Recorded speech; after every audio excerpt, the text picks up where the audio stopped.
Jet engine पे based आपके सभी कंफ्यूजन्स को दूर करने के लिए ये है एक डिटेल्ड वीडियो। आइए शुरू करते हैं। जैसा कि हम जानते हैं, बंद गुब्बारे के अंदर प्रेशर हर डायरेक्शन में बराबर लगता है। इसका मतलब ये हुआ कि हर दिशा में लगने वाले प्रेशर को उसके विपरीत दिशा में लगने वाला कोई ना कोई प्रेशर बैलेंस जरूर कर रहा है। और जैसे ही गुब्बारे का मुंह खुलता है तो मुंह की दिशा में लगने वाला गैस का प्रेशर हट जाता है। और क्योंकि अब बैलून के अंदर लगने वाले प्रेशर बैलेंस नहीं रहे तो बैलून जिस दिशा में प्रेशर हटाया गया उसके विपरीत दिशा में चलना शुरू कर देगा। यहाँ पर एक्शन हुआ रिलीज ऑफ प्रेशर और रिएक्शन हुआ बैलून का विपरीत दिशा में चलना। अपनी वीडियो में दिखाई गई टॉय कार को ध्यान से देखिए। गैस ट्यूब में छेद करने पर तेजी से बाहर निकलती हुई हवाएं बोतल को अपोजिट डायरेक्शन में पुश करती हैं। अब जो मैं बता रहा हूँ उसे बहुत ध्यान से सुने, क्योंकि एक्शन और रिएक्शन दोनों विपरीत दिशा में लगने वाली बराबर फोर्स है। तो याद रखिए, विपरीत दिशा में बराबर लगने वाली फोर्स कोई भी मोशन क्रिएट नहीं करती हैं।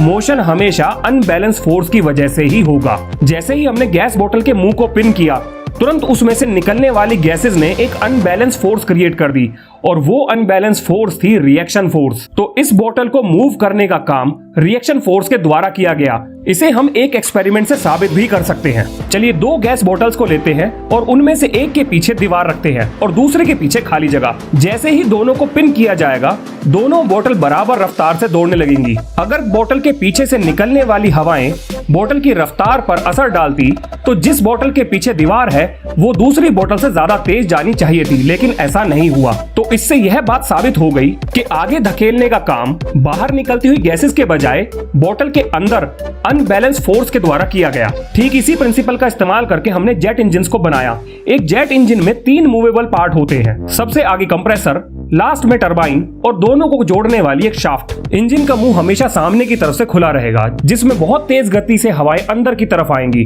और कंप्रेसर के द्वारा कंप्रेस होने के बाद आगे धकेल दी जाएंगी, जहां पर उन पे ईंधन का छिड़काव होगा और बर्नर की सहायता से उन्हें जलाया जाएगा।